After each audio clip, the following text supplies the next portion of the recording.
안녕하십니까, 박미수 원장입니다. 항상 구독해 주시고 좋아요를 눌러주셔서 진심으로 감사드립니다. 오늘 여름철 건강을 해치는 몇 가지 사소한 습관이라는 주제로 말씀을 드리겠습니다. 여름철은 가뜩이나 기력이 떨어지고 여러 가지 질병에 노출되기 쉬운, 건강에는 위기가 찾아오는 계절입니다. 1년 가운데 여름철에 잘못 보내면 건강에도 큰 부담을 주고 마는데요. 특히 여름철 사소한 나쁜 습관들이 우리 몸을 크게 망칠 수도 있습니다. 의사인 저는 여름철 자칫 소홀한 건강관리나 건강실수로 큰 불상사를 겪는 사람들을 자주 만나게 됩니다. 특히 여름철에는 이런 일이 더욱 빈번하게 일어나는데요. 아무리 열심히 건강을 지킨다고 해도 사소한 행동, 습관 하나 때문에 건강을 크게 망치는 것입니다. 과연 어떤 습관들이 여기에 해당되는지 하나씩 살펴보겠습니다. 오늘 말씀드릴 여름철 습관들 가운데서 혹시 자신에게 해당되는 것은 없는지 잘 점검해 보시고 건강하게 여름을 나시기 바랍니다. 여름철 건강을 망치는 습관. 첫 번째는 물은 안 마시고 음료수로 갈증을 해소하는 습관입니다. 혹은 물을 마신다고 해도 찬물만 계속 마시는 습관입니다. 여름철은 땀을 많이 흘려서 탈수가 되기 쉬운 계절이므로 하루 2리터 이상 물을 마셔야 합니다. 여러분도 제가 여러 번 알려드렸듯이 만성 탈수가 얼마나 건강을 해치는 문제인지 이미 잘 알고 계실 것입니다. 하루 2리터 물을 마시기 위해서는 수시로 한 컵씩 마시는 것은 물론이고 목이 마르다 싶으면 지체하지 말고 곧장 물을 2컵에서 3컵을 마셔서 갈증을 해결하는 것이 필요합니다. 내가 물을 충분히 마시고 있는지 파악하는 가장 좋은 방법은 자신의 소변 색깔을 잘 관찰하는 것인데요. 갈증을 느끼지 않을수록 좋고 소변 색깔이 보시는 페이스처럼 위로 나타날수록 즉 투명할수록 좋습니다. 성인의 하루 물 섭취 권장량이 2리터인데 여름철에는 땀을 자주 흘리고 소변도 자주 보기 때문에 조금 더 여유있게 20% 정도 섭취량을 늘려서 2.4리터 정도 마시는 게 좋겠습니다. 늘 말씀드리지만 한국인의 90% 이상이 만성 탈수 상태입니다. 그리고 물은 가급적 순수한 물로만 마시는 것이 좋습니다. 물에 각종 첨가물, 설탕이 첨가된 경우 우리 소화기관이나 신장 등이 소화 분해하기 위해 분주하게 움직이게 하기 때문에 건강에는 좋지 못한 결과를 가져옵니다. 여름철 가뜩이나 필요한 신체 장기들을 더욱 고생시키는 꼴입니다. 또 이런 각종 음료들은 오히려 몸에서 수분이 빠져나가게 하는 기능이 있기 때문에 만성 탈수를 일으키는 큰 원인이 됩니다. 달달하고 카페인이 섞인 음료가 비록 우리 머리나 입맛은 만족시킬지 모르지만 몸의 다른 전부를 고생시키는 원인이 되는 것입니다.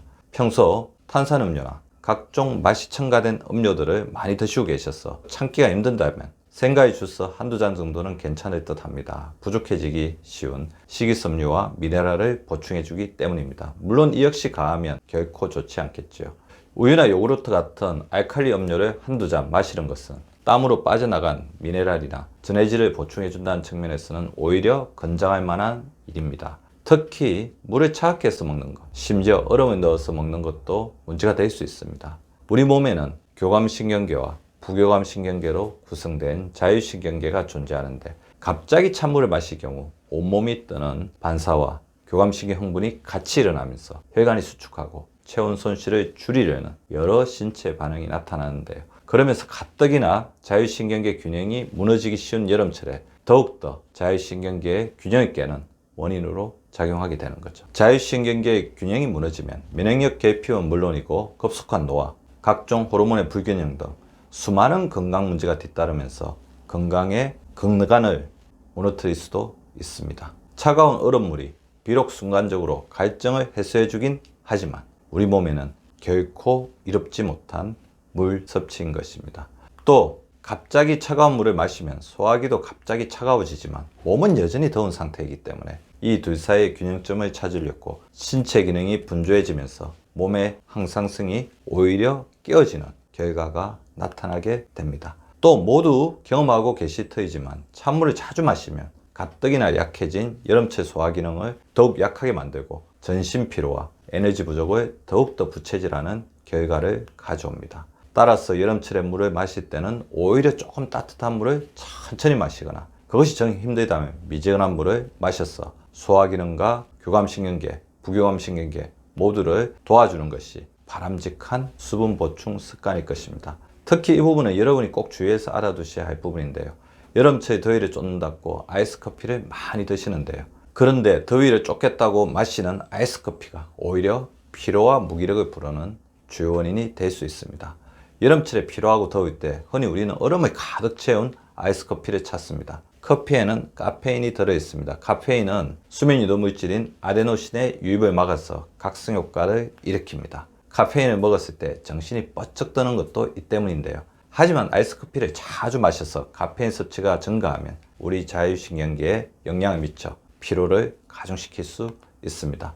낮에는 교감신경계가, 밤에는 부교감신경계가 활성화되면서 자연스럽게 생체 리듬이 형성되는데 과한 카페인 섭취가 이 균형과 조화를 깨뜨리기 때문입니다. 그러니 더위에서 벗어나려고 정신을 바짝 차리려고 먹는 아이스 커피 때문에 오히려 피로가 쌓이고 정신이 흐리멍텅해지는 결과에 이를 수도 있는 것입니다. 게다가 얼음이 잔뜩 든 아이스 커피를 계속 마시면 소화 기능이 더욱더 떨어지고 카페인의 이뇨 성분 때문에 잦은 복통, 설사를 유발해 심지어는 심한 탈진 상태에 이를 수도 있습니다. 두 번째 여름철 건강을 해치는 대표적인 습관은 생수통이나 각종 비타민제, 특히 오메가3 영양제를 차 안에 두고 다니는 일입니다. 이는 실제로 식중독 같은 심각한 질병을 유발할 수도 있는 위험한 여름철 습관입니다. 다들 아시겠지만 여름철 차를 잠시만 밖에다 세워두어도 차 안 온도가 찜질방처럼 올라가는 것을 알 수 있습니다.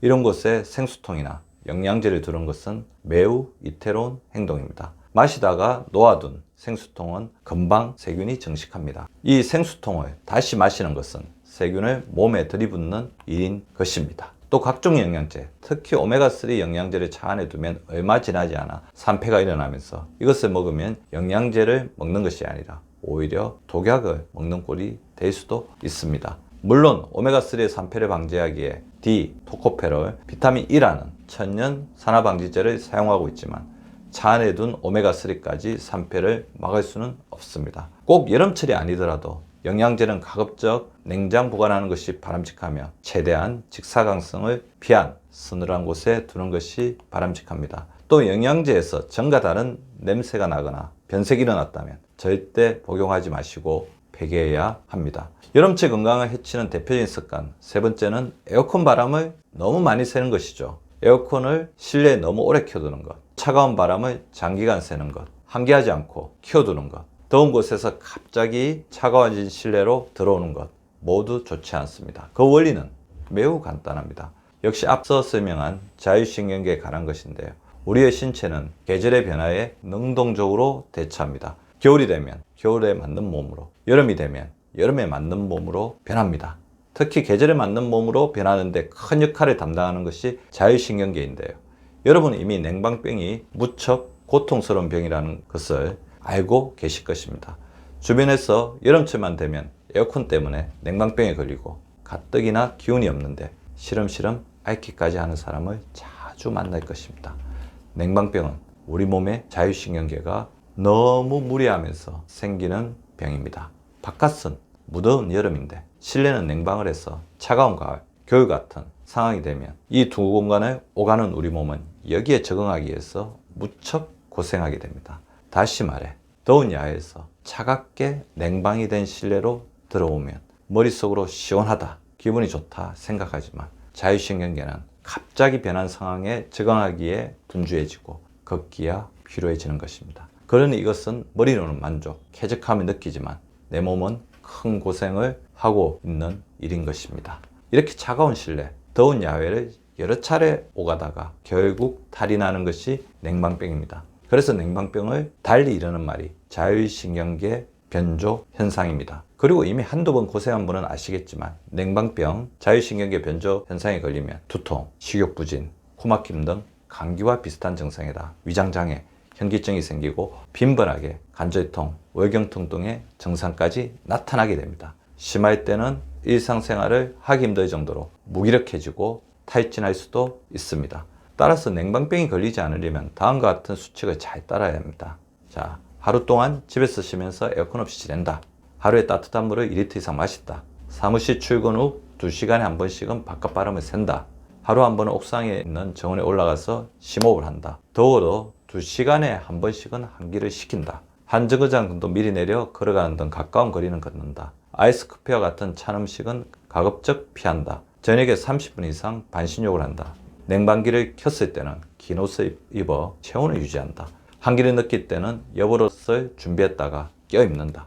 좀 덥더라도 실내 온도차가 5도 이상 나지 않도록 한다. 평균 실내 온도를 25도 정도로 유지한다. 이 정도가 될 것 같습니다. 네 번째, 여름철에 건강을 해치는 대표적인 습관은 여름만 되면 습관적으로 먹는 보양식입니다. 기운이 없다, 체력이 떨어진다는 이유로 여름철마다 보양식을 달고 사는 분들이 많습니다. 기운이 떨어지는 이유를 칼로리나 영양소 부족에서 찾는 것입니다. 그런데 조금만 자신을 관찰해 보면 여름이라고 해서 딱히 영양소가 모자라거나 칼로리가 부족하지 않은 것을 알 수 있습니다. 오히려 과하게 먹는 여름 보양식이 피로를 부르는 원인일 수 있습니다. 꼭 보양식이 아니더라도 여름철 기운을 내겠다며 다른 계절보다 가식하는 식습관은 오히려 피로와 신체 기능 저하를 초래할 수 있습니다.